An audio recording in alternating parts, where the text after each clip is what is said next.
পড়ছো, রিডিং পড়ে কি বুঝছো? ম্যাম ম্যাম ক্লাসেই তো একটা জায়গায় একটু সমস্যা বুঝলাম না। আচ্ছা, কোথায় সমস্যা মনে হয়েছে? বার্নৌলিস ইকুয়েশনে? ম্যাম ইকুয়েশনে শুরু যেখানে শুরু হয়েছে আর কি ম্যাম 14 আচ্ছা, নাম্বার ইয়েতে 14 নাম্বার। হুম,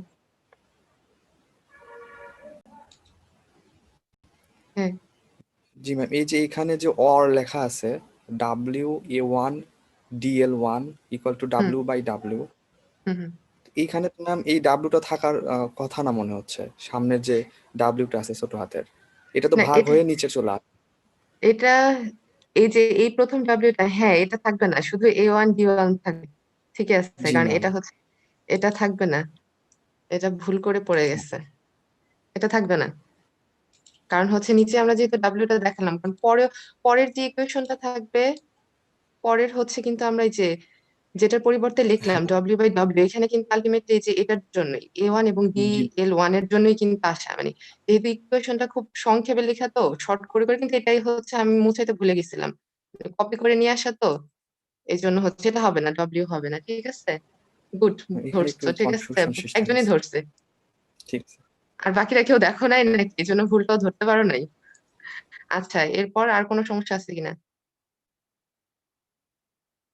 ম্যাম, আর সমস্যা মনে হয় না আর কি।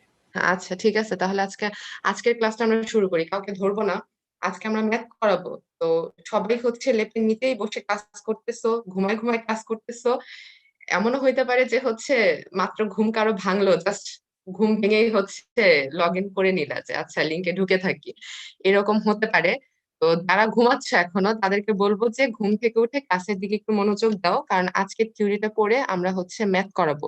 এবং আমি ম্যাথ গুলা ডিটেলস আজকে করি নাই, আমি শুধু ইকুয়েশনটা লিখে দিচ্ছি, ইকুয়েশনটা লিখে দেওয়া আছে আমার স্লাইডে, এবং বাকি কাজগুলো হচ্ছে তোমাদেরকে ক্যালকুলেট করতে হবে, এবং ক্যালকুলেশনের শেষে আমি ইন্ডিভিজুয়ালি জানতে চাবো যে তোমরা করছো কিনা। যদি হচ্ছে না করে থাকো তাহলে কিন্তু বলতে পারবা না, দরকার হলে হচ্ছে আমি তখন তোমাদেরকে ভিডিও অন করতে বলবো, যে খাতায় দেখাইতে বলবো যে তোমরা করলা কিনা। এই জন্য হচ্ছে যারা এখনো ঘুমাচ্ছ, তারা হচ্ছে একটু সিনসিয়ার হয়ে মনোযোগ দিয়ে কাজটা করো। তাহলে গত ক্লাসে আমরা লিমিটেশন পর্যন্ত শিখেছিলাম বার্নৌলিস ইকুয়েশনের। তো ওইখানে বলেছিলাম যে একটা ফিগার জাস্ট দেখাতে হবে প্রথম যে লিমিটেশনটা ছিল সেটার জন্য। প্রথম লিমিটেশনে বলা হচ্ছে liquid particle at any cross section have different velocities instead of same velocity. এই যে কথাটা বলা, তার মানে বার্নৌলিস ইকুয়েশনে সে ধরে নিয়েছিল যে প্রত্যেকটা ক্রস সেকশনে আইদার ওপেন চ্যানেল হোক অথবা পাইপ ফ্লো হোক, দুইটার ক্ষেত্রে যে কোনো ক্রস সেকশনে ভেলোসিটি সেম থাকবে। কিন্তু রিয়েল কেসে যদি ফিগারটা খেয়াল করো, এটা হচ্ছে পাইপ ফ্লোর ক্ষেত্রে ভেলোসিটি প্রোফাইল বা ভেলোসিটি ডিস্ট্রিবিউশন। পাইপ ফ্লো যদি আমরা চিন্তা করি, তাহলে পাইপ ফ্লোর কোন একটা ক্রস সেকশনে ভেলোসিটি ডিস্ট্রিবিউশন কিরকম হবে সেটা হচ্ছে এই যে টপ ফিগারটাতে দেখানো।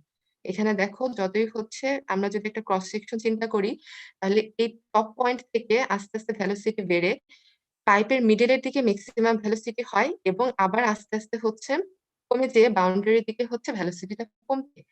তার মানে কিন্তু কোন একটা ক্রস সেকশনে ভেলোসিটি সেম থাকে না। ম্যাম একটু ধীরে ধীরে বলেন। আচ্ছা, আচ্ছা, তো ওর বাকিদেরও কি বুঝতে সমস্যা হচ্ছে? মনে হচ্ছে যে খুব দ্রুত বলতেছি। আচ্ছা, ঠিক আছে, ধীরে ধীরে বলতেছি।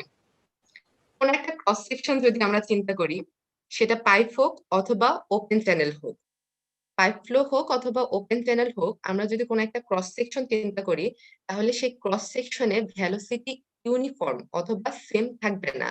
যেমন টপ ফিগারটাতে যদি দেখো, এটা হচ্ছে আমাদের একটা পাইপের ক্রস সেকশন, তাহলে আমরা যদি এই ক্রস সেকশনটাতে খেয়াল করি, তাহলে ভেলোসিটি আস্তে আস্তে বেড়ে মিডলের দিকে ম্যাক্সিমাম পয়েন্ট পর্যন্ত আসলো, এরপরে আবার আস্তে আস্তে ভেলোসিটি কমতে থাকে। এটা হচ্ছে পাইপের ক্ষেত্রে। আমরা যদি হচ্ছে ওপেন চ্যানেলের ক্ষেত্রে দেখি, তাহলে ওপেন চ্যানেলে দেখো, এই হচ্ছে আমাদের ওয়াটার সারফেস, এবং এটার যদি একটা ক্রস সেকশন চিন্তা করি, তাহলে ভেলোসিটি টপ সারফেস থেকে কিছুটা নিচে ম্যাক্সিমাম হচ্ছে, মানে ওপেন ওপেন চ্যানেলের ক্ষেত্রে আমরা হচ্ছে টপ সারফেসের কিছুটা নিচে ম্যাক্সিমাম ভেলোসিটি পাই। এরপর আবার আস্তে আস্তে যতই হচ্ছে বেডের দিকে যাচ্ছে, মানে ওপেন চ্যানেলের বেড বা রিভার বেড যদি আমরা বলি, যেহেতু ওপেন চ্যানেল কোনো রিভার বা ক্যানাল তাই তো হবে, তাহলে রিভার বেডের দিকে একদম তার বটমের দিকে সারফেস ভেলোসিটি হচ্ছে আস্তে আস্তে একদম জিরোর দিকে চলে যায়। তার মানে আমরা কি বুঝতে পারলাম যে কোন একটা cross section either open channel হোক অথবা পাইপ ফ্লো হোক, কোন একটা ক্রস সেকশনে ভেলোসিটি সেম থাকে না, ভেলোসিটি চেঞ্জ হচ্ছে। কিন্তু বার্নৌলিস তার ডিরাইভেশনে ধরে নিয়েছিল যে ভেলোসিটি কোন একটা ক্রস সেকশনে সেম থাকবে। তার মানে এটা হচ্ছে তার একটা লিমিটেশন। আর বাকি দুটো লিমিটেশন তো অ্যাজ ইউজুয়াল ছিল, যে শুধুমাত্র প্রেসার এবং গ্র্যাভিটি ফোর্স ছাড়া অন্য কোনো ফোর্স কনসিডার করে না এবং এখানে লসও কনসিডার করে না। তাহলে এই হচ্ছে তার লিমিটেশন গুলো। এখন এখানে আমরা একটা সেকেন্ড question ছিল, হ্যাঁ, হুম। যদি সেটা হচ্ছে ওপেন ফ্লো হয়, উপরের সারফেসটা যদি হুম ওপেন হয়, হুম উপরের হুম। সারফেসে তো বেশি মানে বেগটা থাকার কথা, কিন্তু একটু নিচে কেন থাকছে? না, এটা সারফেসের একটু নিচে থাকবে, এটার ব্যাখ্যা হচ্ছে আমি আর এখানে দিব না, কারণ এই pipe flow open channel flow details হচ্ছে চ্যাপ্টারই পড়বা তোমরা। ঠিক আছে, এগুলার হচ্ছে ডিটেলস জি চ্যাপ্টারই ঠিক আছে। পড়ানো হবে, এই জন্য আর হচ্ছে এটার ব্যাখ্যা এখানে দিতে চাচ্ছি না। ঠিক আছে, কিন্তু টপ সারফেস ওকে ম্যাম। কিছুটা নিচে হচ্ছে ম্যাক্সিমাম ভেলোসিটি থাকবে। ওটার ব্যাখ্যা আছে, ওটা হচ্ছে ওই চ্যাপ্টার গুলো যখন পড়বা তখনই ক্লিয়ার হয়ে যাবে। ঠিক আছে। Okay ma'am. আচ্ছা, এরপরে হচ্ছে আমরা আমাদের এই চ্যাপ্টারে দুইটা ইকুয়েশনই শিখবো। একটা হচ্ছে বার্নৌলিস ইকুয়েশন, যেটা আমরা অলরেডি শিখে ফেললাম। তারপরে হচ্ছে ইউলার্স ইকুয়েশন, এটাকে অনেক সময় অলার্সও বলা হয়, ইউলার্সও বলে, মানে উচ্চারণটা হচ্ছে কিছুটা তফাৎ থাকে আর কি। আমরা ইউলার্স ইকুয়েশনই বলি। যে ইউলার্স ইকুয়েশন আর বার্নৌলিস ইকুয়েশন আমাদের এই চ্যাপ্টারে দুইটা ইকুয়েশনই কভার হবে। এই ইউলার্স ইকুয়েশন শেখার পরে আমাদের ইকুয়েশন শেখা শেষ, আর কোনো ইকুয়েশন নেই। পরবর্তীতে আমরা যতগুলো ডিরাইভেশন পড়বো সবগুলোই হচ্ছে বার্নৌলিস ইকুয়েশনের অ্যাপ্লিকেশন, আর কোনো নতুন ইকুয়েশন থাকবে না। তাহলে ইউলার্স ইকুয়েশনে আসি। ইউলার্স ইকুয়েশনটা কি? ইউলার্স ইকুয়েশনটা হচ্ছে, এটাও ঠিক সেম বার্নৌলিস ইকুয়েশনের মতো, স্টেডি ফ্লো হবে, আইডিয়াল ফ্লুইড হবে, এবং এই ইউলার্স ইকুয়েশনটা মেইনলি প্রকাশ করে ভেলোসিটি, প্রেসার এবং ডেনসিটির মধ্যে সম্পর্ক।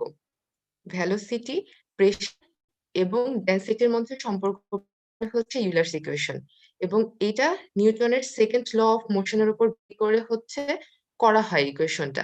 নিউটনের সেকেন্ড ল অফ মোশনটা কি আমরা সবাই জানি, সেটা এফ ইজ ইকুয়াল টু হচ্ছে এম এ, মানে বল সমান সমান ভর ইনটু ত্বরণ। সেই নিউটনের সেকেন্ড ল অফ মোশনটাকেই এখানে কাজে লাগানো হবে।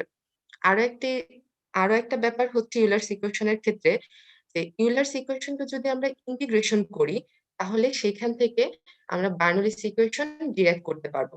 তাহলে ইউলার্স ইকুয়েশনটা হচ্ছে ঠিক সেম বার্নৌলিস ইকুয়েশনের মতোই, আইডিয়াল ফ্লুইড, নন ভিসকাস ফ্লুইডের ক্ষেত্রে হতে হবে, স্টেডি ফ্লোর ক্ষেত্রে হতে হবে, এবং এটা ভেলোসিটি, প্রেসার এবং ডেনসিটির মধ্যে সম্পর্কটাকে প্রকাশ করে। আরো হচ্ছে এটা এই নিউটনের সেকেন্ড ল এর উপর ভিত্তি করে হচ্ছে প্রতিষ্ঠিত, এবং এই ইকুয়েশনটাকে যদি আমরা ইন্টিগ্রেশন করি তাহলে বার্নৌলিস ইকুয়েশন পাবো। তাহলে ইউলার্স ইকুয়েশনের অ্যাজাম্পশন গুলো ঠিক সেম, এখানে ব্যাখ্যা করার কিছু নাই, আগের মতোই হবে। নন ভিসকাস হবে, হোমোজেনাস হবে, কন্টিনিউয়াস ফ্লো হতে হবে, এবং এইখানে হচ্ছে গ্র্যাভিটি এবং প্রেসার ফোর্স ছাড়া অন্য কোনো ফোর্স হচ্ছে কনসিডার করা হয় না। তাহলে আমরা এখন ডিরাইভেশনে আসি। তাহলে ধরে নিচ্ছি একটা আইডিয়াল ফ্লুইড ফ্লো হচ্ছে, আইডিয়াল ফ্লুইড ফ্লো হচ্ছে, এবং সে ফ্লোর ক্ষেত্রে আমরা একটি স্ট্রিমলাইন কনসিডার করে নিই, যেটা এস ডিরেকশন দিয়ে দেখানো। তাহলে এই স্ট্রিমলাইনে আমরা একটা ফ্লুইড এলিমেন্ট চিন্তা করলাম এবি, আমরা একটা স্ট্রিমলাইন চিন্তা করতেছি, সেই স্ট্রিমলাইনের মধ্যে একটা ফ্লুইড এলিমেন্ট নিয়ে নিচ্ছি এবি, খুবই ক্ষুদ্র একটা অংশ। ফিগার এখানে বড় করে দেখানো, কিন্তু খুবই ক্ষুদ্র একটা অংশ হচ্ছে এবি আমরা কনসিডার করে নিচ্ছি। তাহলে এবি যে ফ্লুইড এলিমেন্টটুকু আমরা চিন্তা করলাম, সেই এলিমেন্টটার ক্রস সেকশনাল এরিয়া হচ্ছে ডিএ। আমরা যে ফ্লুইড এলিমেন্ট এবি কনসিডার নিলাম একটা স্ট্রিম লাইনের মধ্যে, সেই এবি এলিমেন্টটার ক্রস সেকশনাল এরিয়া হচ্ছে ডিএ, এবং তার লেন্থ হচ্ছে ডিএস। আমরা যে এলিমেন্টটুকু চিন্তা করে নিলাম তার ক্রস সেকশনাল এরিয়া হচ্ছে ডিএ, এবং তার লেন্থ হচ্ছে ডিএস, এবং এই এলিমেন্টটার এ পয়েন্ট যেখানে, সেখানে প্রেসার কাজ করতেছে হচ্ছে পি, এবং তার বি পয়েন্টে প্রেসার কাজ করতেছে পি প্লাস ডিপি। এ পয়েন্টে প্রেসার কাজ করছে পি, এবং বি পয়েন্টে প্রেসার কাজ করছে হচ্ছে পি প্লাস ডিপি। তাহলে এই যে ফ্লুইড এলিমেন্টটুকু, তার একটা ওয়েট থাকবে, এবং সেই ওয়েটটা অবশ্যই কি ভার্টিক্যালি কাজ করবে, কারণ আমরা জানি ওয়েট সবসময় হচ্ছে ভার্টিক্যালি কাজ করে। তাহলে ডিডব্লিউ ভার্টিক্যালি কাজ করতেছে, এবং ভার্টিক্যালি কাজ করার জন্য এইটা ফ্লুইড এলিমেন্টের সাথে থিটা ডিগ্রি কোণ তৈরি করলো এবং এই যে ফ্লুইড এলিমেন্ট এ এবং বি এই দুইটা পয়েন্টের ভার্টিক্যাল ডিস্টেন্স হচ্ছে ডিজেড। আবার বলতেছি, এবি হচ্ছে আমরা ফ্লুইড এলিমেন্ট চিন্তা করে নিলাম, ক্রস সেকশনাল এরিয়া যার ডিএ এবং ডিস্টেন্স টুকু হচ্ছে ডিএস। এই এলিমেন্টের এ পয়েন্টে প্রেসার হচ্ছে পি, বি পয়েন্টে প্রেসার হচ্ছে পি প্লাস ডিপি এবং এ এবং বি এর মধ্যবর্তী যে ভার্টিক্যাল ডিস্টেন্স সেটা হচ্ছে ডিজেড এবং ফ্লুইড এলিমেন্টের ওয়েট বা ওজন ডিডব্লিউ কাজ করতেছে ফ্লুইড এলিমেন্টের সাথে থিটা ডিগ্রি কোণ তৈরি করে। তাহলে ম্যাম যেহেতু এখানে প্রেসার, ডিপি হ্যাঁ বলো, ম্যাম এখানে ডিপিটা আসলে কি বা টোটাল প্রেসারটাই হচ্ছে ডিপি। কারণ আমরা যখন ফ্লুইড এলিমেন্ট চিন্তা করে নিচ্ছি তাহলে ডিএস তো তার ডিস্টেন্স টুকু ধরে নিলাম, যদিও অনেক ক্ষুদ্র, মানে ডি কিন্তু দেখানো খুবই অল্প পরিমাণের জন্য, তো ডিস্টেন্সের কিছুটা চেঞ্জ হওয়ার জন্য অবশ্যই কি তার প্রেসারও চেঞ্জ হবে। তাহলে ইনিশিয়াল অবস্থায় যেহেতু পি, তাহলে ডিএস দূরত্ব, এই ডিএস ডিস্টেন্স টুকুর জন্য আমরা ধরে নিচ্ছি তার প্রেসারে চেঞ্জ হচ্ছে ডিপি। তাহলে ফাইনালি এই জন্য হচ্ছে ডি পয়েন্টে এর অপোজিটে প্রেসার বি প্লাস ডিপি কাজ করতেছে, ওইভাবে ধরে নেয়। বুঝতে পারছো? মানে ম্যাম ডিএস ডিজেটটা একটু বলিয়েন তো। বুঝতে, ম্যাম ডিজেটটা ডিজেট ডিজেট হচ্ছে ডিস্টেন্স এ এবং বি এর মধ্যবর্তী ভার্টিক্যাল ডিস্টেন্স। মানে আমরা তো দুইটা পয়েন্ট এ এবং বি, আর তো দুইটা ইন পয়েন্ট আছে এলিমেন্টটার, তাহলে এই দুইটা পয়েন্টের ভার্টিক্যাল ডিস্টেন্সটা হচ্ছে ডিজেড। তাহলে এখন আমাদের দেখো যে প্রেসার, হুম ম্যাডাম বলো। আগের চিত্রটাতে ম্যাডাম যে স্ট্রিম লাইনটা দেখানো হয়েছে এটা কি ম্যাডাম কোনো ভার্টিক্যাল, মানে এই যে ডিজেড পরিমাণ কি এটা উঁচু এ পয়েন্ট থেকে বি পয়েন্টটা, মানে চিত্র যেরকম দেখানো হয়েছে এটা কি ওরকমই, মানে কোনো হ্যাঁ, চিত্রে যেরকম দেখানো হয়েছে এরকমই। এখন ধরো আমি যদি হচ্ছে যদি হরাইজন্টালি ধরতাম লাইনটা, হরাইজন্টালি ধরলে কিন্তু হচ্ছে এ আর এর মধ্যবর্তী কোনো ডিস্টেন্স থাকতো না, তাই না? মানে যদি লাইনটা তুমি জি ম্যাডাম হরাইজন্টাল, যদি এলিমেন্টটা যদি হরাইজন্টাল ধরো তাহলে তো কোনো হচ্ছে ডিস্টেন্স থাকতো না। এটা হরাইজন্টালি না, স্ট্রিম লাইনটা যেরকম সেই লাইনের মধ্যে এলিমেন্টটা ধরা, আর স্ট্রিম লাইনটা যেভাবে ফ্লো হচ্ছে ওর মধ্যে যদি আমি ধরি তাহলে অবশ্যই কি ডিস্টেন্স তো কিছুটা থাকবেই, তাই না? জি ম্যাডাম, তার মানে ম্যাডাম হুম, এখানে কোনো এ পয়েন্ট থেকে বি পয়েন্টটা কিছুটা উঁচু জায়গায় রয়েছে হ্যাঁ ডিজেড পরিমাণ আর কি। হ্যাঁ, এই জন্য ওই ডিজেট অংশটুকুই হচ্ছে দেখানো, তার ভার্টিক্যাল ডিস্টেন্স টুকু। আচ্ছা, তাহলে যেহেতু আমাদের প্রেসার, দুই পাশে আমাদের প্রেসার কাজ করতেছে এবং প্রেসারের জন্য আমরা কি প্রেসার ফোর্স পাবো, তাহলে আমাদের এই যে ফ্লুইড এলিমেন্ট টুকু স্ট্রিম লাইন বরাবর যাচ্ছে, স্ট্রিম লাইন বরাবর ফ্লুইড এলিমেন্টটা যেহেতু যাচ্ছে তার মানে এক্সিলারেশন পাচ্ছে। এখন এই ফ্লুইড এলিমেন্টটাকে এক্সিলারেট করার জন্য, এক্সিলারেট করা মানে হচ্ছে ফ্লুইড এলিমেন্টটাকে স্ট্রিম লাইন বরাবর যাওয়ার জন্য অবশ্যই কি একটা এক্সটার্নাল ফোর্স কাজ করতেছে। আমাদের এই যে ফ্লুইড এলিমেন্ট স্ট্রিম লাইন বরাবর ফ্লো হচ্ছে, কেন ফ্লো হচ্ছে বা এই এক্সিলারেটেড হচ্ছে কেন হচ্ছে? এক্সটার্নাল ফোর্সের জন্য। এবং এই এক্সটার্নাল ফোর্সটা আমরা কিসের জন্য পাচ্ছি? এই যে আমাদের দুই পাশে দুইটা প্রেসার আছে, এই প্রেসার ডিফারেন্সের জন্য এক্সটার্নাল ফোর্সটা আসতেছে। তাহলে আমরা যদি এ পয়েন্টে চিন্তা করি, এ পয়েন্টে প্রেসার হচ্ছে পি, তাহলে প্রেসার ফোর্স কি হবে? আমরা জানি F is equal to P into A, মানে প্রেসারের সাথে এরিয়া যদি গুণ করে দেয় তাহলেই কি ফোর্স পাবো। তাহলে এ পয়েন্টের ফোর্স কি হবে? পি ইন্টু ডিএ, কারণ এরিয়া ডিএ। তাহলে এ পয়েন্টে আমার pressure force P into DA. এবং বি পয়েন্টে যদি চিন্তা করি এখানে প্রেসার হচ্ছে পি প্লাস ডিপি, তাহলে P plus DP into DA গুণ করলে বি পয়েন্টে আমাদের প্রেসার ফোর্স আসছে। তাহলে এই দুইটা প্রেসার ফোর্সের ডিফারেন্স যাই আসুক না কেন, নেগেটিভ আসছে না পজিটিভ আসছে সেটা আমাদের মাথা ব্যথা না, জাস্ট এই দুইটা প্রেসারের ডিফারেন্সের জন্যই আমার এই ফ্লুইড এলিমেন্টটা এক্সিলারেট হচ্ছে। তাহলে এই দুইটা ফোর্সের এই জন্য আমরা ডিফারেন্স বের করলাম। তারপর দেখো এরপরে বলা ছিল যে আমাদের এই যে এলিমেন্টটা আছে, ফ্লুইড এলিমেন্টটা আছে, তার ওয়েট বা ওজন ডব্লিউ সরাসরি নিচের দিকে কাজ করতেছে। তাহলে এই ওয়েটটা আমরা কিভাবে বের করব?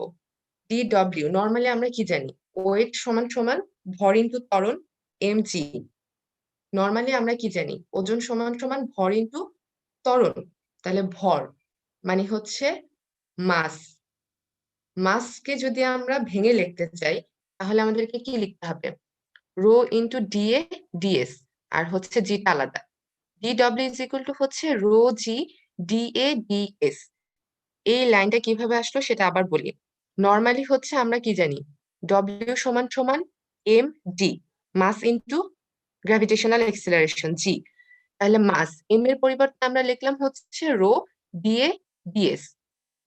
কারণ হচ্ছে আবার যদি মাসকে ভেঙে লিখতে চাও তাহলে মাস সমান সমান আসবে ডেনসিটি ইনটু ভলিউম। তাহলে ডেনসিটি হচ্ছে রো, ভলিউমটা হচ্ছে আমাদের DADS। এই লাইনটা বুঝতে পারছো তো? এই লাইনটা বুঝতে পারছো সবাই? কিভাবে DW ইজ ইকুয়াল টু হচ্ছে রো জি DADS আসলো? ম্যাম আরেকবার একটু বললে আরেকবার ভালো একটু হতো। বললে ভালো হবে। আচ্ছা, একটু টেক্সট। আচ্ছা, তোমরা হচ্ছে দেখতে পাচ্ছ আমি যদি এখানে কিছু লিখি, তাই না? নর্মালি ডব্লিউ দেখতে পাচ্ছ না? এই তো জি ম্যাম। দেখতে দেখতে পাচ্ছ তো লেখাটা, তাই না? আমি যে ডব্লিউ ইজ ইকুয়াল টু লিখলাম, এটা দেখা যাচ্ছে? জি ম্যাম। জি আচ্ছা ম্যাম। আচ্ছা, তাহলে ডব্লিউ ইজ ইকুয়াল টু আমরা জানি কি এমটি, মাস ইনটু গ্র্যাভিটেশনাল এক্সিলারেশন। তাহলে আবার যদি মাসের পরিবর্তে লিখতে যাও, মাস কি ডেনসিটি ইনটু, এখানে তো এখন রো লিখতে পারবো না। আচ্ছা, রোটাকে হচ্ছে পি হিসেবে চিন্তা করে নাও, রো ইনটু হচ্ছে ভলিউম। ঠিক আছে, এটা কিন্তু পি না, এটা রো ধরে নাও, কারণ আর হচ্ছে সাথে জি। মাসের পরিবর্তে রো ইনটু ভি লেখা যাবে, এটা বুঝতে পারছো? কারণ আমরা কি জানি, density rho is equal to হচ্ছে M by V, M divided by হচ্ছে এম বাই ভি। এই লাইনটা বুঝছো? এটা কিন্তু রো, রো মানে জি ma'am. Density is equal to M by V. তাহলে হচ্ছে রো ইজ ইকুয়াল টু যদি এম বাই ভি হয়, আমি এম এর পরিবর্তে কি লিখতে পারবো? রো ভি লিখতে পারি না?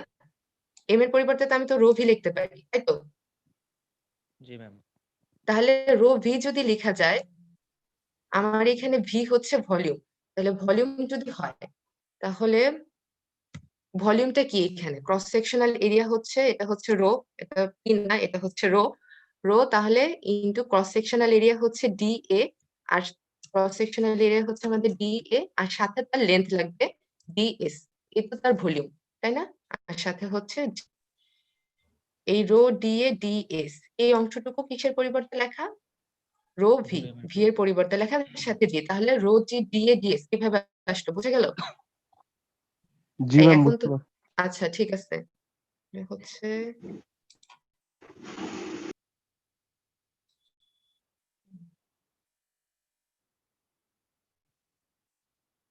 ঠিক আছে। তাহলে weight of the fluid element DW বের হলো এটা। এর পরের লাইনটা দেখো যে আমাদের যেহেতু DW অ্যাঙ্গেলে কাজ করতেছে, আর নর্মালি আমরা হচ্ছে ফিজিক্স অনেক আগেই শিখে আসছি যে আমরা ফোর্সের কম্পোনেন্ট দুই ভাগে ভাগ করতে পারি।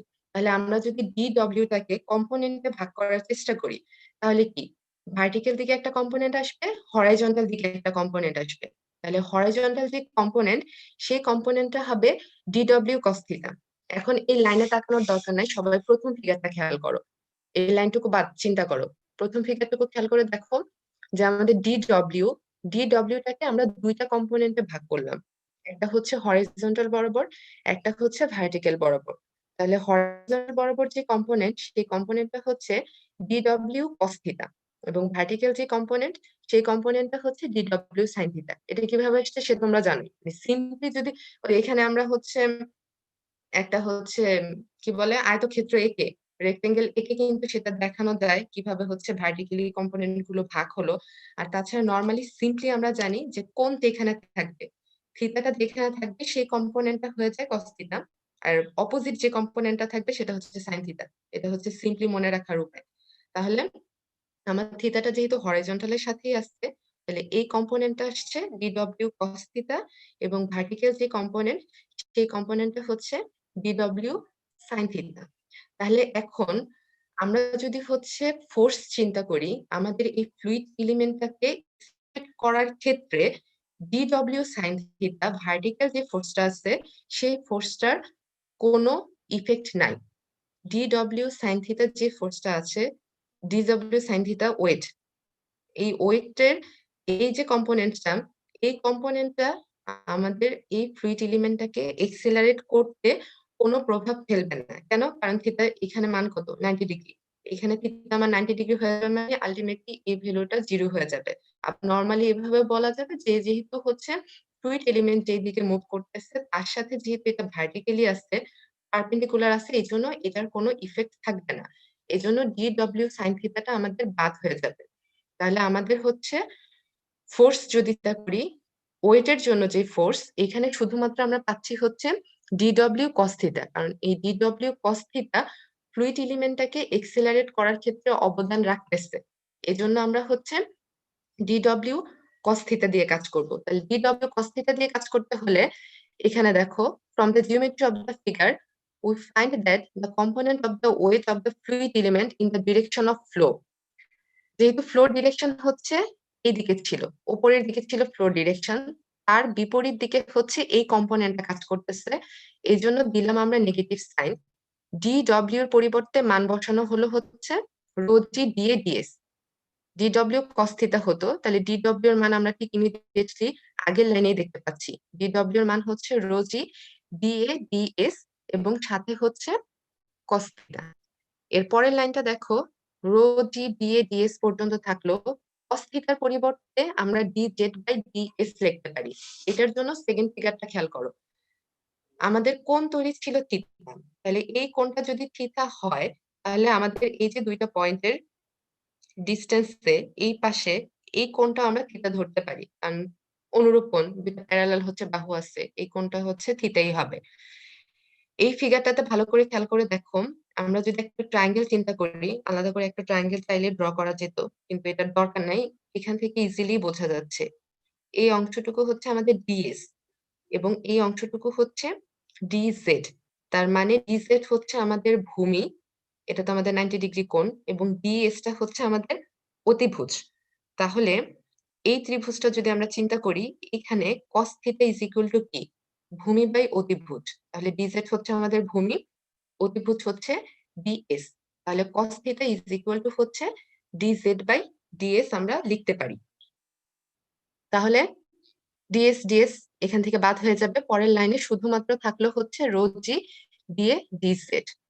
এরপরে দেখো মাস অফ ফ্লুইড এলিমেন্ট।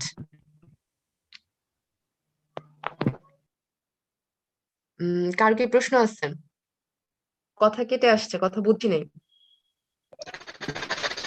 ম্যাম এখানে যে DW টা দুটো কম্পোনেন্টে ভাগ হলো,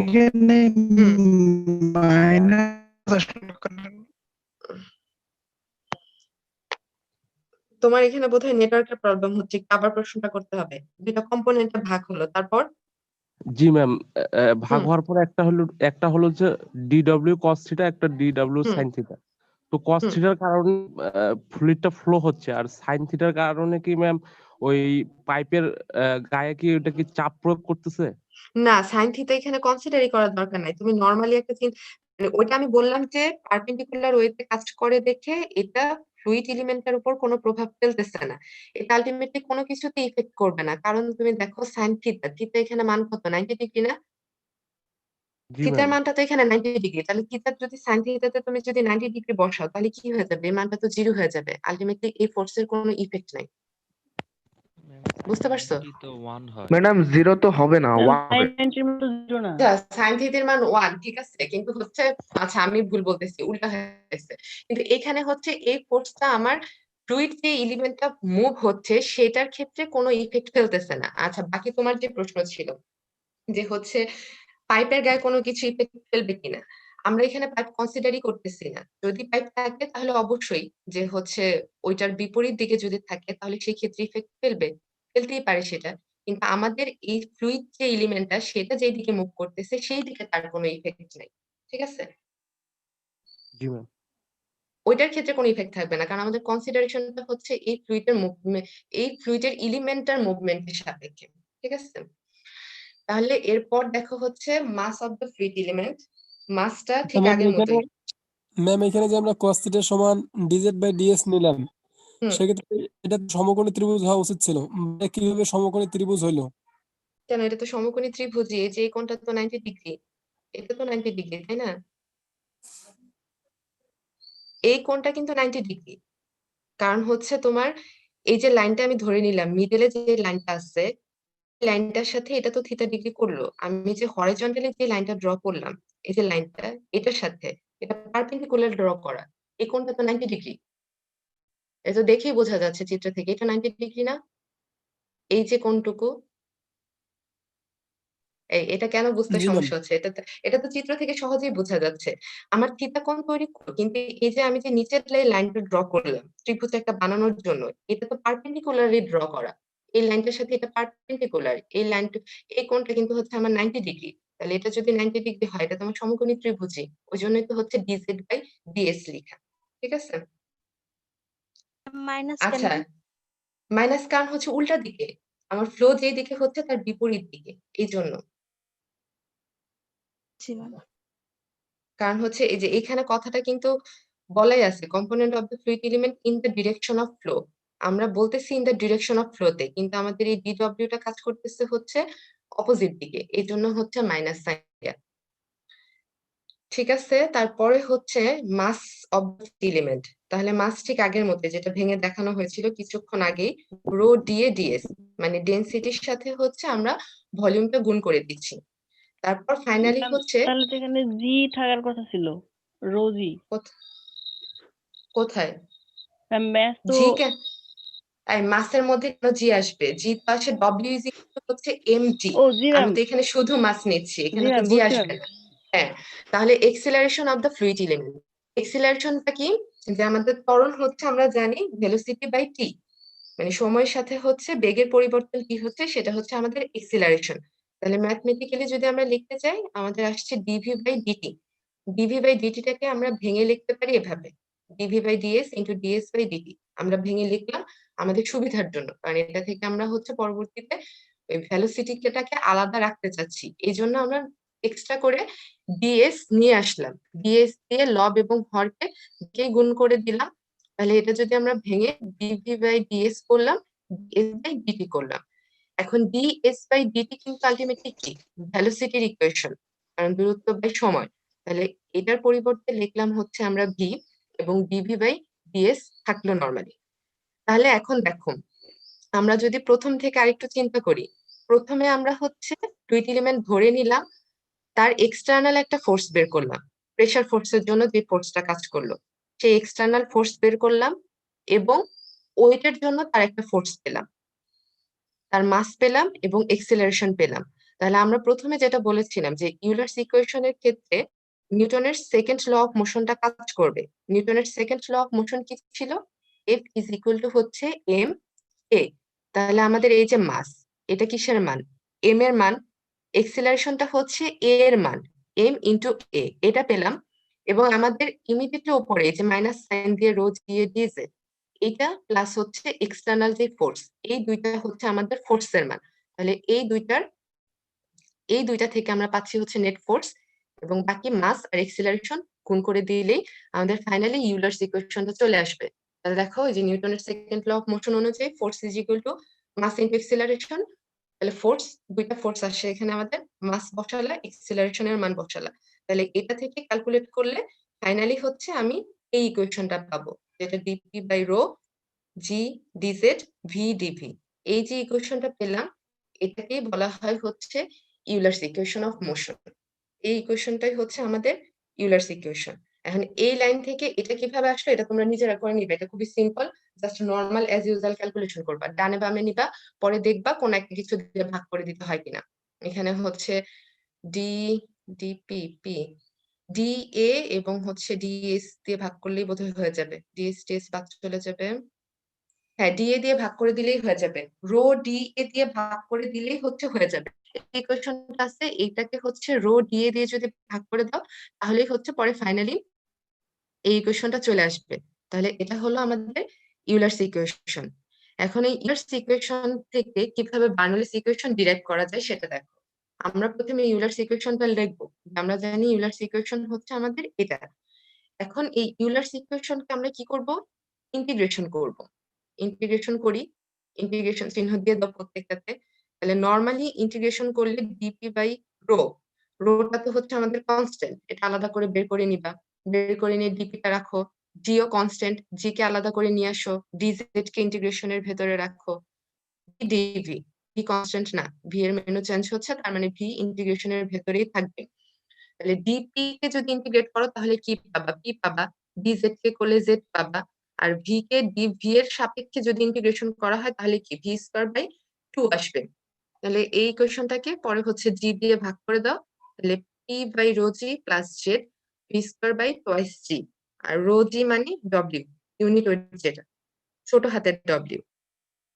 কিছুক্ষণ আগে কিন্তু আমরা যেটা দেখে আসছি W is equal two MG, ওটা বড় ডব্লিউ ছিল, কোন একটা এলিমেন্টের হোল ওয়েট ছিল। আর রো জি যেটা, এটা কিন্তু ইউনিট ওয়েট, যেটা ডব্লিউ। কারণ আমরা হচ্ছে বার্নৌলিস ইকুয়েশনে শিখে আসছিলাম পি বাই ছোট হাতের W plus Z plus V square by twice G, সেটা আমাদের বার্নৌলিস ইকুয়েশন ছিল। তাহলে এখানে কি ওই রো জি মানে ছোট ডব্লিউটাকেই ইন্ডিকেট করতেছে। তো ইউলার্স ইকুয়েশন থেকে যদি আমরা ইন্টিগ্রেশন করি তাহলে আমরা এভাবেই হচ্ছে বার্নৌলি ইকুয়েশন পেয়ে যাব। এরপর হচ্ছে ম্যাথ। এটা হচ্ছে এখন তোমাদের কাজ, এটা এখন তোমাদেরকে করতে হবে। প্রথম প্রশ্নটা আমি বলে দিচ্ছি এবং কিভাবে করবে সেটাও বলে দিচ্ছি। এটা খুবই সিম্পল একটা ম্যাথ, খুব সহজ। জাস্ট ছোট ছোট যে আমাদের প্রথম যে কাজটা ছিল, মানে আমরা টোটাল হেড যেটাতে পড়েছিলাম, ভেলোসিটি হেড, প্রেসার হেড এবং এলিভেশন হেড যেটা ছিল, ওইটার ইকুয়েশন গুলো অ্যাপ্লাই করে হচ্ছে এটা করে ফেলবা। তাহলে প্রশ্নটা খেয়াল করো। Water is flowing through a pipe of 5 centimeter diameter under a pressure of 29.43 Newton per centimeter square and with mean velocity of 2 meter per second.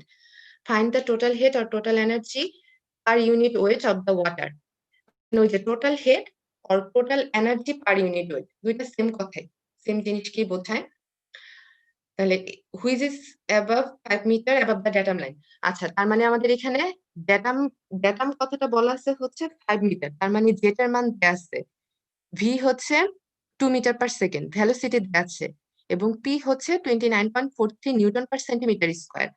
তাহলে তিনটা মান আমাদের দেয়া আছে, যেহেতু নিউটন পার সেন্টিমিটার স্কয়ারটা হচ্ছে ইউনিটের সাথে মিল নাই। প্রথমে হচ্ছে পি কে নিউটন পার মিটার স্কয়ারে কনভার্ট করো।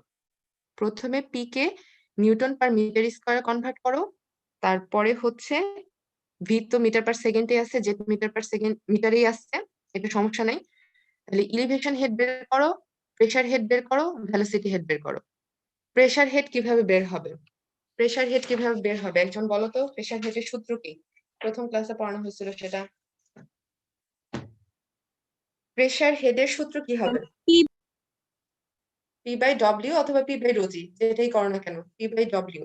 তাহলে এখন এখানে একটা জিনিস বলে দিই, ডব্লিউ এর মান আমরা ফ্লুইড মেকানিক্সে যে ম্যাথ গুলো করে আসছিলাম, আমরা ধরে নিয়েছিলাম হচ্ছে 9.81 kilo newton per metre cube. তাহলে এখানে যেহেতু ইউনিটটা নিউটনে আছে, তাহলে ওইটা কিলো নিউটনে রাখার দরকার নাই, ওটাকে ধরে নাও 9010 নিউটন পার মিটার কিউব। জি এর ডব্লিউ এর যে মানটা, ডব্লিউ এর মান হচ্ছে 9.81 kilo newton per metre cube, আমরা ফ্লুইড মেকানিক্সে শিখে আসছিলাম। তাহলে সেই মানটাকে আমরা ধরে নাও 9810 নিউটন পার মিটার কিউব। তাহলে ধরে হচ্ছে করে ফেলো। আর ভেলোসিটি হেড তো জানাই আছে V square by twice G. Elevation হেডও জানা, এলিভেশন দেয়াই আছে, এটা কিছু করতে হবে না। তাহলে ম্যাথটা করো। এটার জন্য সময় হচ্ছে 5 মিনিট। এখন বাজে 45 5 মিনিট পরে আমি জিজ্ঞেস করবো, নাম ধরে জিজ্ঞেস করবো। সো 5 মিনিটে সবাই ম্যাথটা করে ফেলো। এটা একদমই জটিল কিছু না, 2 মিনিটে করে ফেলা যাবে। হাতে না লিখেও শুধু ক্যালকুলেটরও করা যায়। সো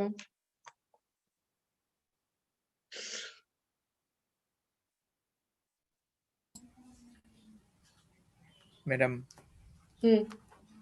বলো। ম্যাডাম এই প্রেসার হেড নিয়ে একটা প্রশ্ন ছিল প্রথম ক্লাসের, করা যাবে কি?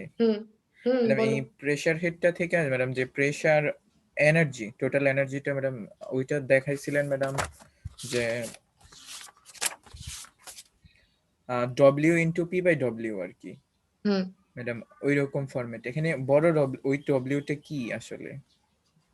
বড় ডব্লিউটা হচ্ছে টোটাল ওয়েট, এটা ম্যাডাম যেটা, এখানে তাই না? মানে কার টোটাল ওয়েট এই ক্ষেত্রে ম্যাডাম? ফ্লুইডের এক্ষেত্রে আমি আমি যদি ফ্লুইডের সাপেক্ষে, যেহেতু আমরা ফ্লুইড দিয়ে করতেছি এবং ফ্লুইডের জন্য ইকুয়েশনটা এইভাবে ধরা, হ্যাঁ, ফ্লুইডের টোটাল ওয়েট।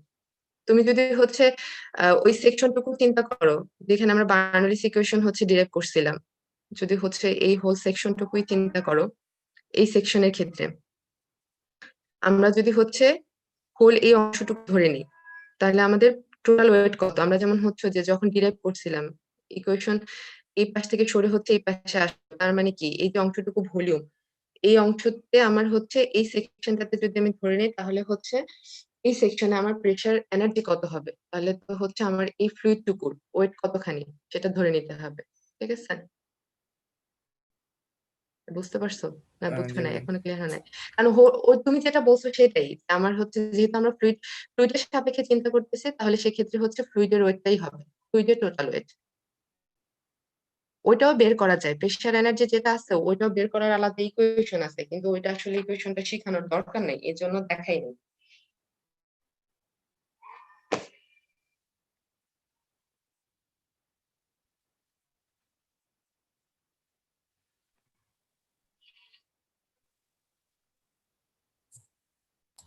ম্যাডাম বলো। ম্যাডাম এই ক্ষেত্রে কি ওই আমরা যখন ম্যাডাম ম্যাডাম লাস্ট সেমিস্টারে যে কোর্সটা করছিলাম ম্যাডাম, ওই ক্ষেত্রে যখন আমরা প্রেসার হেড বের করছিলাম, তখন তো ম্যাডাম আমরা দেখছিলাম যে pressure is equal two unit wait into height. মানে মানে প্রেসারটা অনলি ডিপেন্ড করতেছে যে হাইটটা কতটুকু অ্যাবভ সারফেস থেকে। মানে ওই যে প্রেসারটা আমরা কল্পনা করতেছিলাম, এটা কি ম্যাডাম লিকুইডের ভিতরে কল্পনা করতেছিলাম। আর এই ক্ষেত্রে আমরা যে টোটাল লিকুইডটা বাইরে কতটুকু প্রেসার দিচ্ছে তার নিজস্ব ওয়েটের কারণে এরকম। ওইরকমই, কারণ ওইটা তো হচ্ছে ওইটার প্রেসারটা ছিল কি তোমার সারফেসের উপর কিন্তু ছিল, মানে হোল হচ্ছে আমি কিন্তু লিকুইডের কোনো ভলিউম কিন্তু কনসিডার করতাম না। জি ম্যাডাম, ওই প্রেসার সেজন্য যেটা প্রশ্ন ছিল ওইটা কিন্তু করতেছি। ওইটা কিন্তু সারফেসের উপর ছিল, হ্যাঁ ঠিকই আছে, কারণ ওইটা যেহেতু আমার সারফেসের উপর ছিল, যে তাহলে ওই মানে যতটুকু সারফেস আমার জাস্ট ইমার্জড অবস্থায় আছে ওই সারফেস টুকুর উপর হচ্ছে কি পরিমাণ দিচ্ছে, ওইভাবে চিন্তা করলে হচ্ছে সেটাই, কারণ ওই জন্যই হাইটের সাথে হচ্ছে ডিফারেন্স ছিল, কিন্তু এখানে কিন্তু আমার হাইট কনসিডারেশন আসতেছে না, এটা হচ্ছে হোল লিকুইড টুকু কি পরিমাণ হচ্ছে আমি হোল লিকুইড টুকু থেকে কি পরিমাণ আমি প্রেসার পাচ্ছি। ঠিক আছে। জি ম্যাডাম। হুম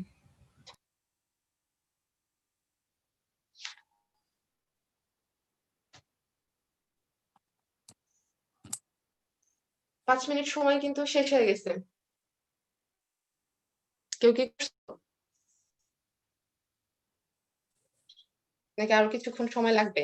আরো কিছুক্ষণ সময় দেওয়া যাবে না, শেষ করতে হবে। কেউ করছো কিনা জানাও। ম্যাডাম 35.204 কি? হ্যাঁ 35.204, ঠিক আছে ঠিক আছে, হয়েছে 35.204। আচ্ছা একজন অলরেডি হচ্ছে করে ফেলছে, কে করছো এটা?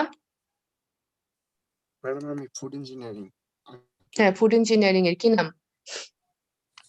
আকিব। আতিক না আকিব? আকিব। আচ্ছা 14। ঠিক আছে ঠিক আছে আকিব।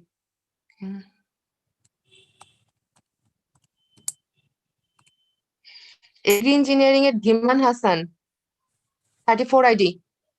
ধীমান 34, এগ্রি ইঞ্জিনিয়ারিং এর 34। আচ্ছা করা হয় নাই, করতেছো করতেছো কোন কোন পর্যন্ত করছো শুনি? কিছু কি বের করছো? এলিভেশন হেড বের করছো? এলিভেশন হেড কত বলো তো? না ম্যাডাম করি নাই ম্যাডাম। তাহলে তো কিছুই করো নাই তুমি। তাহলে এলিভেশন হেড কত হবে বলো তো?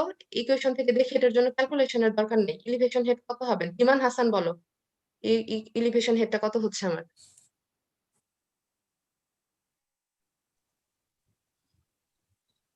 বলতে পারতেছো না তাই তো? জি ম্যাম।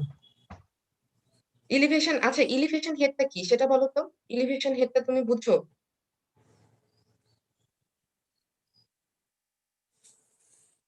বলো যে ম্যাডাম এটাও বুঝি না, নাকি?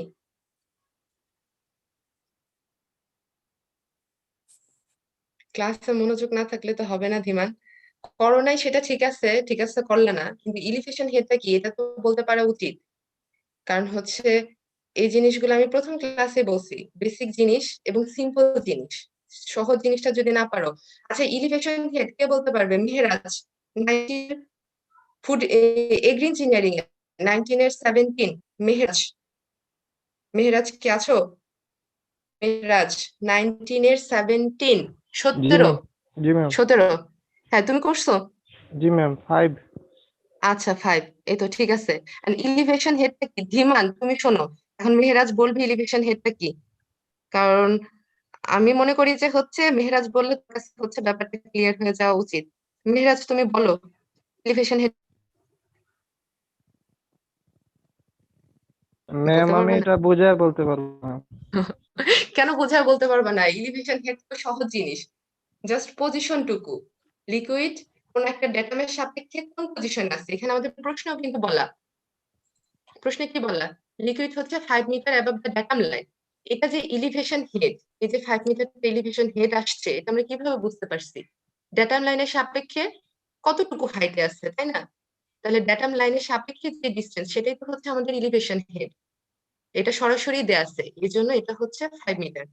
আচ্ছা মেহেরাজ বুঝায় বলতে পারো না, কিন্তু তুমি নিজের জিনিসটা বুঝছো তো নাকি?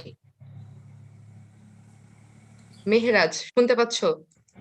জি ম্যাম, জি ম্যাম। আচ্ছা হিমান তুমি শুনতে পাচ্ছো? এলিভেশন হেডটা কি তুমি কি এখন জি বুঝছো? ম্যাম, ডেটাম আচ্ছা লাইনের ঠিক, সাপেক্ষে কতটুকু দূরত্ব হ্যাঁ আছে? কতটুকু দূরত্ব আছে, তাহলে এখানে প্রশ্ন থেকে কি বোঝা যাচ্ছে এখানে এলিভেশন হেড কত? 5 মিটার। আচ্ছা 5 মিটার, ঠিক আছে, আর কাউকে জিজ্ঞেস করবো না, কিন্তু পরের ক্লাসে আবার জিজ্ঞেস করব। এরপরে হচ্ছে এই ম্যাথটা দেখো,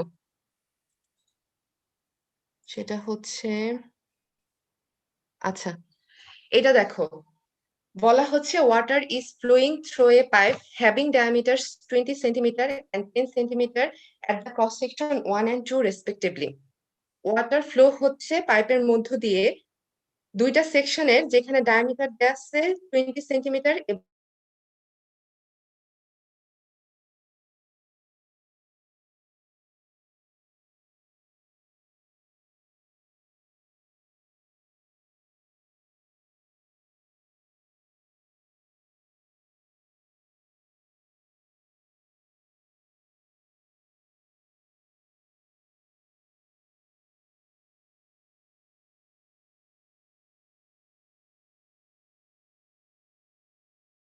ইকুয়েশন।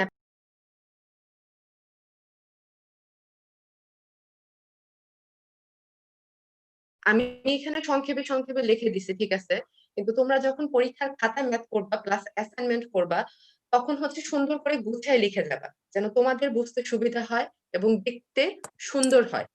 প্রথমে গিভেন লিখবা, কি কি দেয়া আছে, D1 এর মান লিখবা, D2 এর মান লিখবা, কিউ এর মান লিখবা, Z2 P1, এই সবগুলো ভ্যালু দেয়া আছে আমাদের, তাহলে সেই মানগুলো লিখবা।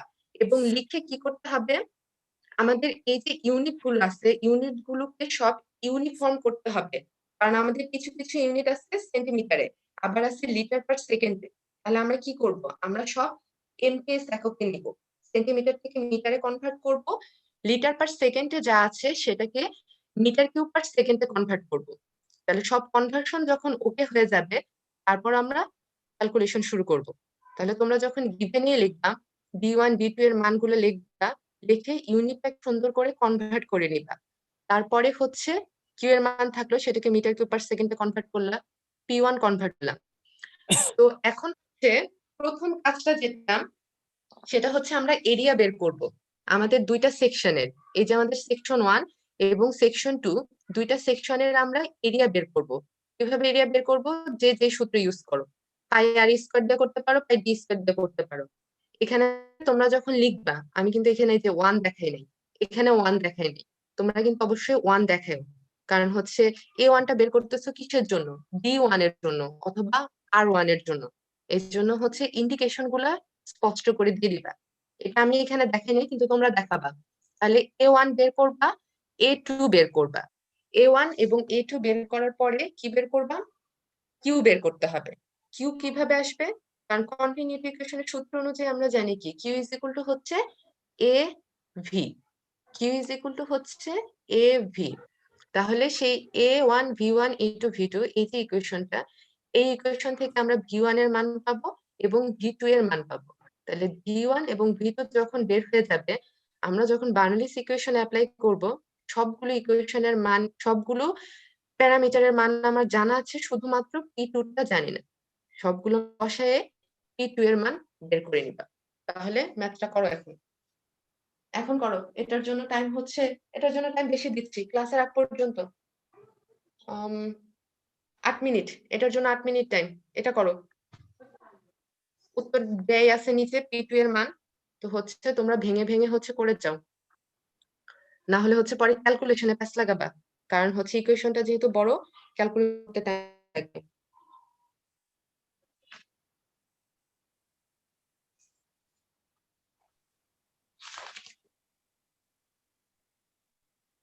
ম্যাম P2 এর মান দুটাতেই নিউটন পার মিটার স্কয়ার দেওয়া আছে যে।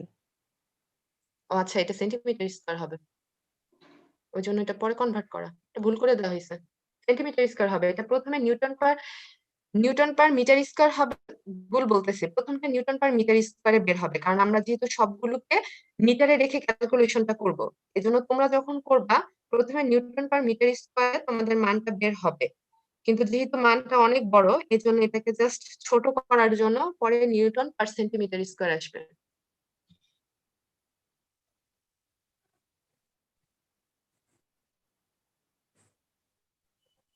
এখানে সেন্টিমিটার হবে, এটা চেঞ্জ করে দিচ্ছি, না হলে হচ্ছে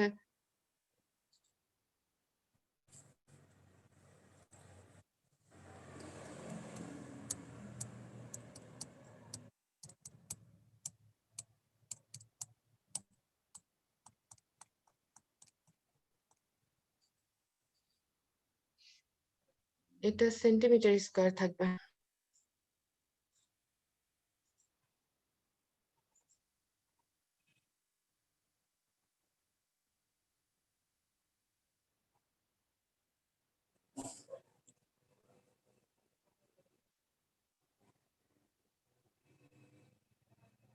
এই হচ্ছে কোশ্চেন, মান সব এখানে দেয়াই আছে।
আর কি শেষ হয়েছে?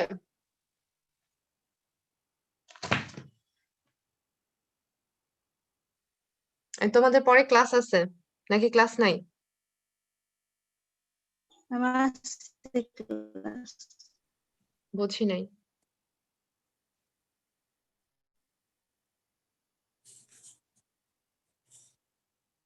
ম্যাম ক্লাস আছে এরপরে একটা। আচ্ছা আচ্ছা আচ্ছা।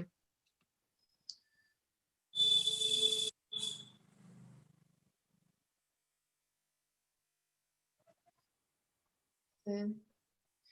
যেহেতু পরে ক্লাস আছে ছেড়ে দিতে হবে। কেউ কি করছো? এখানেই শেষ করে দিব। আর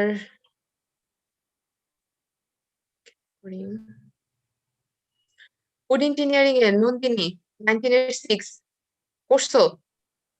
ম্যাডাম করতেছি, এখনো শেষ হয় নাই। আচ্ছা শেষ হয় নাই, ঠিক আছে, শেষ করতে হবে না। কতদূর পর্যন্ত করছো? শুনি কোন পর্যন্ত মান বের করছো তুমি? ম্যাডাম আমি হচ্ছে লিখছি মানে Z1 এর ভ্যালু 6, Z2 = 4। ম্যাডাম আচ্ছা P1 এগুলো লিখছি কিন্তু এখনো শেষ করতে পারিনি পুরোপুরি। ও আচ্ছা, এখনো শেষ হয় নাই। আচ্ছা কেউ কি হচ্ছে, কেউ কি বের করছো V1 বা V2 কেউ বের করছো? যে দুটো মান ক্যালকুলেট করতে হবে, V1 বা V2 কি কেউ বের করছো? কেউ জি বলো। ম্যাডাম বের করছি ম্যাডাম। আচ্ছা V1 V2 বের করছো, ঠিক আছে। V1 V2 বের করলে তো জাস্ট পরের ক্যালকুলেশন টুকু, ওটা তো জাস্ট ইকুয়েশনে বসালেই হয়ে যাবে। ঠিক আছে, তাহলে হচ্ছে এটা তোমরা করে নিবা। অ্যান্সারটা যেহেতু দেয়াই আছে, পরবর্তীতে ক্লাস আছে, যেহেতু ক্লাস শেষ করে দিচ্ছি, মান হচ্ছে মিলাই নিবা এবং পরের যে ম্যাথ করে নিবা। ঠিক আছে, তাহলে হচ্ছে লিভ নাও। তোমরা যদি পরবর্তীতে ক্লাস লিভ নিতে পারো তোমরা। আজকে ক্লাস এই পর্যন্তই, ঠিক আছে।